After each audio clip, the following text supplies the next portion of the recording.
Good morning students. In the previous class you have seen about the Jupiter ion. Now I am going to discuss you about the isoelectric point. So let us see. I have told you Jupiter ion what is Jupiter ion? It acting as bifunctional group which gives both acidic and basic. Okay. Now if you have taken that reaction only means what are CH NH3 plus C over minus means this is the Jupiter ion. Okay, so this is a dipolar ion,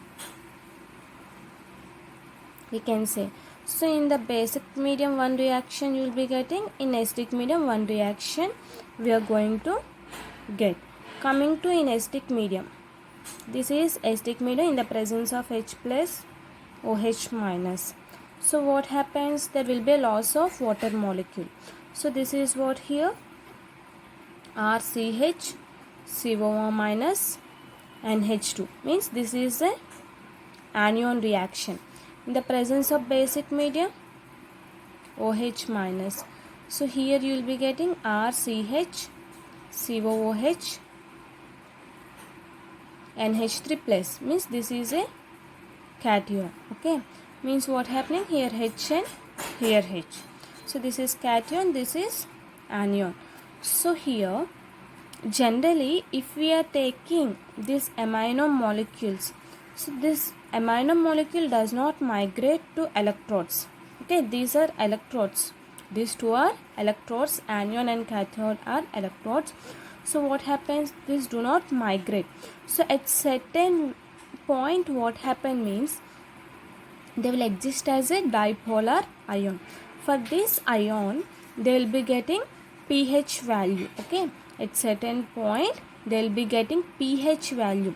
That one we call it as isoelectric point. If you observe, it is certain pH, what happens, the amino acid molecules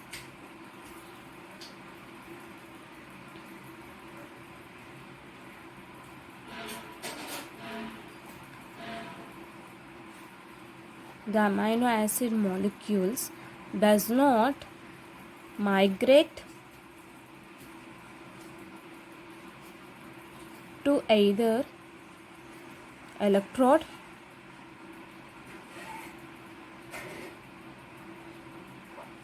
and exist as a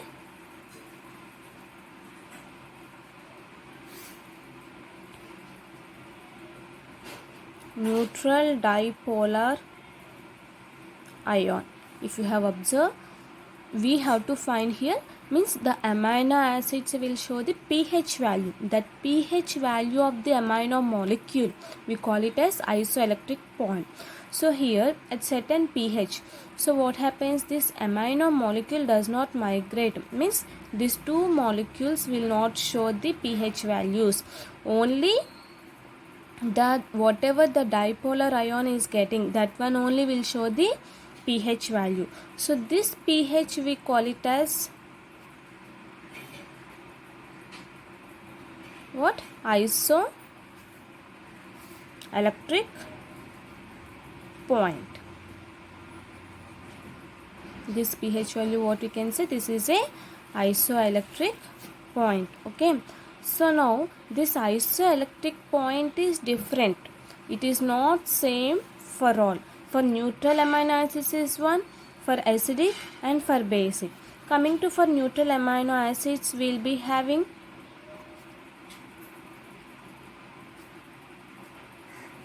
for neutral amino acids the isoelectric point is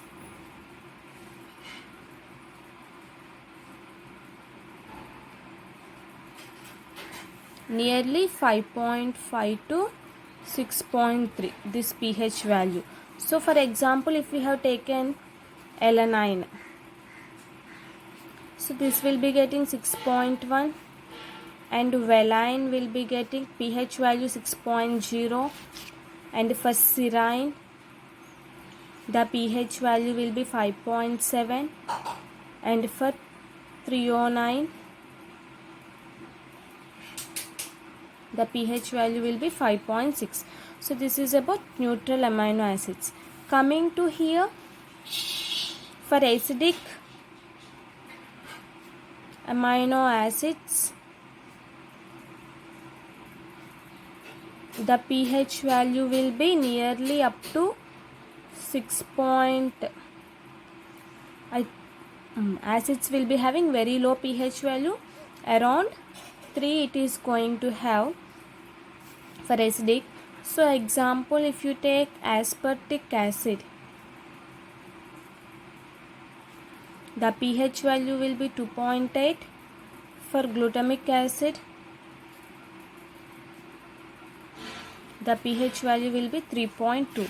Coming to basic, the pH value will be around 10, means it will be very high.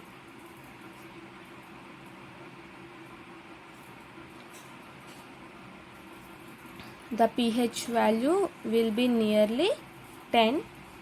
So more than 10 also it can have.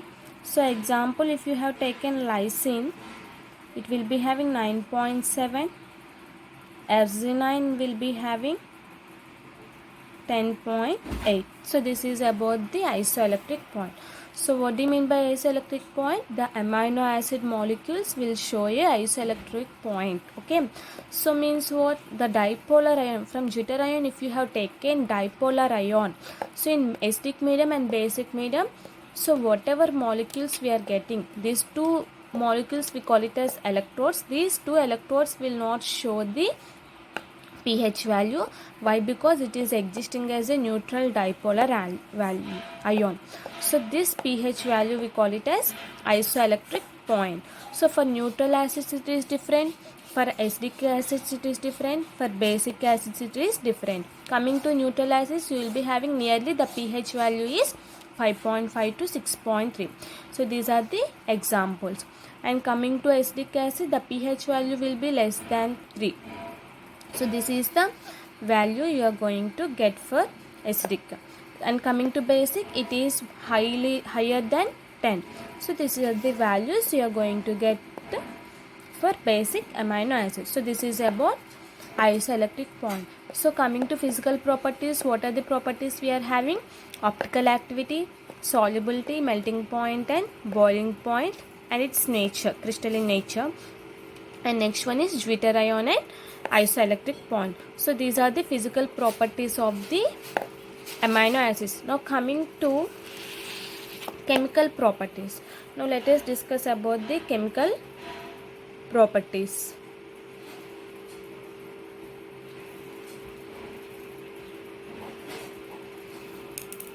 Coming to chemical properties, as we know, Jeter ion is showing amphoteric in nature. Why? Because it is showing both acidic character and also basic character. If you have observed, yes or no? Coming to Jeter ion, if you have observed, it is going to show both acidic as well as basic character.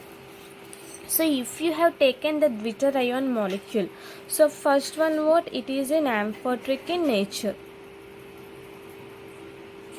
So amphoteric, the first property is amphoteric nature. Why? Because it shows both acidic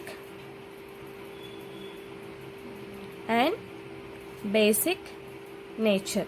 So Jeter ion also will show the dipolar.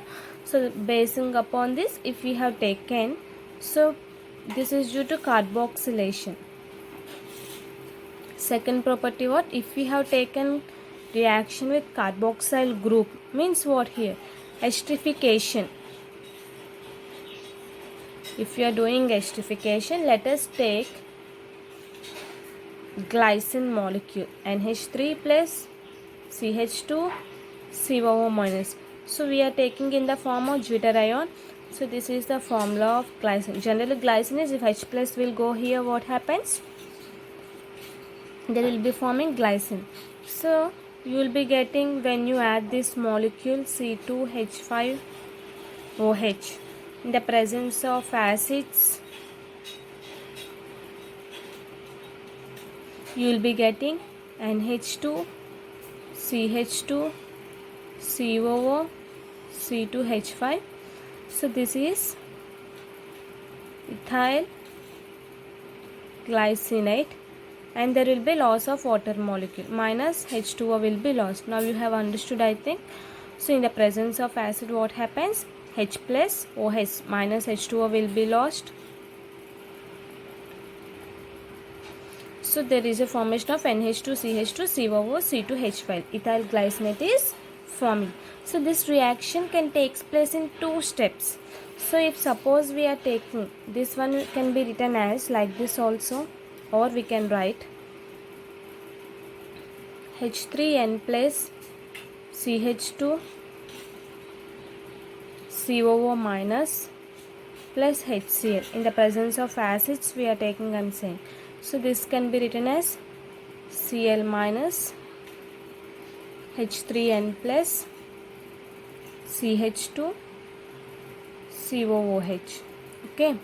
So this one can be written as, if we are adding C2H5OH minus H2O will be lost. So you are going to get here H plus and here OH, CH2OH. So you are getting this reaction as H3N plus CH2 COO C2H5. So when you treat with AgOH, so there will be H plus silver hydroxide OH minus H2O will be lost. So then you will be getting, and also minus AgCl will be lost. So you will be getting ethylene glycinate, NH2CH2 COO C2H5. Means what? This is the ethylene glycinate. So what we have did here, we have taken glycine in the presence of acids, so and ethyl alcohol, there will be loss of water molecule, you are forming ethyl glycinate. So or you can take like this also, glycine HCl, so you will be getting like this, and when you add C2H5OH, there will be loss of H2O molecule, so you are going to get this complex. When you react with AgOH, silver hydroxide, there will be loss of water molecule and AgCl, so you will be getting ethyl glycinate. So this one. Next one is, let us see, this is carboxyl group. Now next one, decarboxylation, means loss of CO2 molecule here takes place. Now same molecule, if you are taking NH2CH2COOH, glycine molecule you are taking, and you are reacting with BaOH twice when you are heating this compound, so you will be getting CH3NH2, means what? Methylamine. So there will be a loss of BaCO3 twice plus H2O, this COO,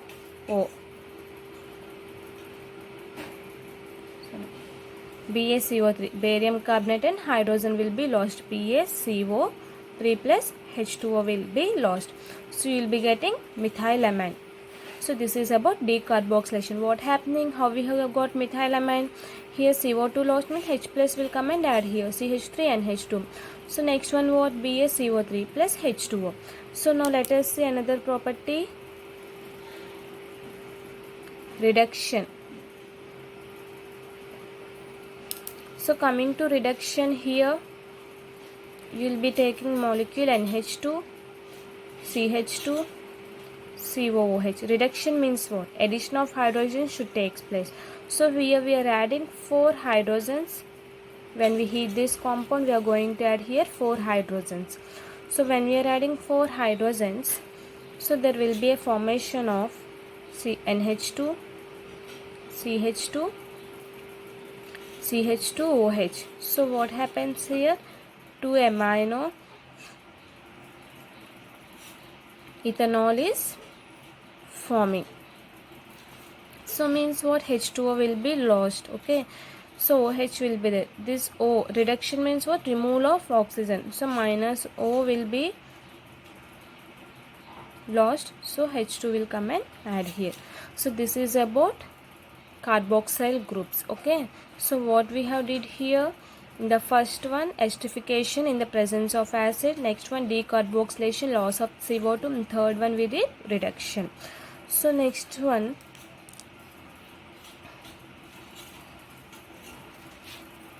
properties of, next property is amino group. Based upon amino group means what we have to do with first nitrous acid, reaction with nitrous acid. Okay, again we are going to take here Zwitter ion, NH3 plus CH2 COO minus Zwitter ion, nitrous acid formed HO NO. So there will be a loss of minus HCl. Okay,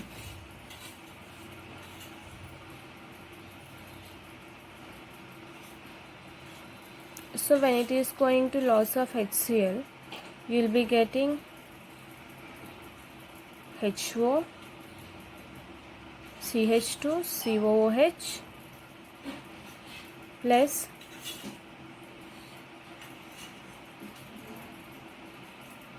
N2 plus H2O in the presence of HCl. See here, in the presence of acid, nitrous acid I am taking here. So CH2 COOH, how you will be getting COOH? Here H plus you will be getting, N2 will be lost and H2O will be lost. OH, whatever OH is there, it will come and add here, and N2 H2O will be lost. Okay, so this is about the nitrous acid. Now let us see next property, acylation.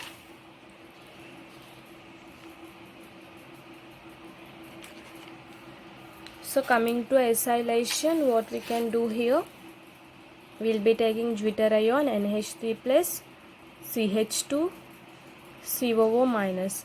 Acylation means you will be taking CH3CO Cl, means what, here there will be a minus HCl should be lost. So here minus HCl is lost, Cl and NH2. So you will be getting here CH3 CO NH CH2 COOH, acetyl glycine. So if you have observed here, Zwitter ion we have taken and acylation means CH3COCl. So here H plus Cl, minus HCl is lost. So one more H plus you are having, this H plus will come and add here. So CH2COOH and H. So remaining molecule will come and add here. So this is the acetyl glycine. Okay.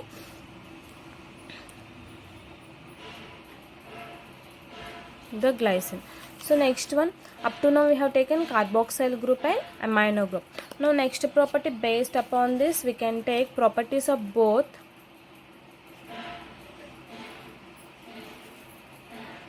carboxyl group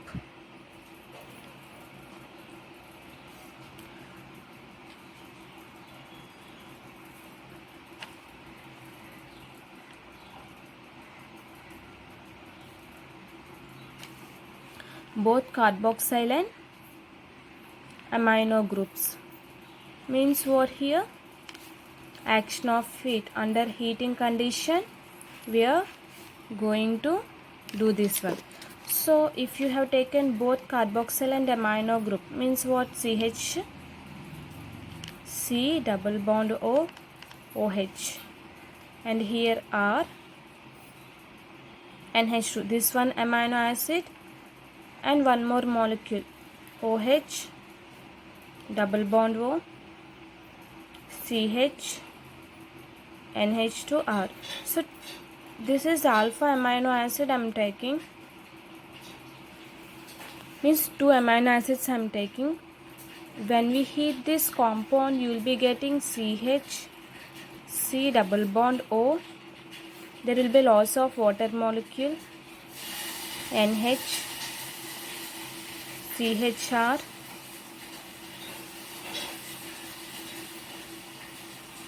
NH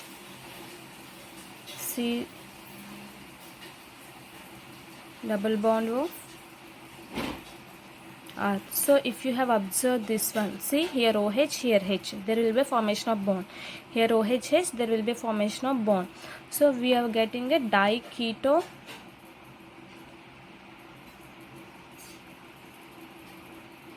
piperazine.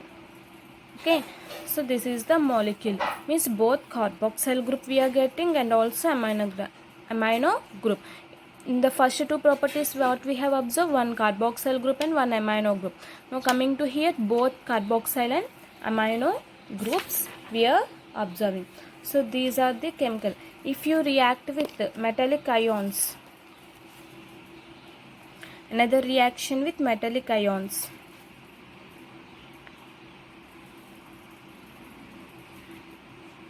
if you react amino acid with metallic acid, so you will be getting a complex NH2CH2COOH plus Cu plus 2.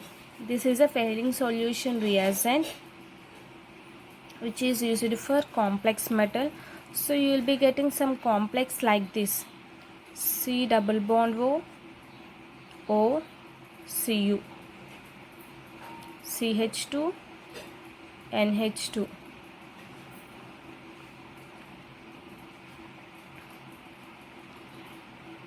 NH2, CH2, OC, double bond, means deep blue color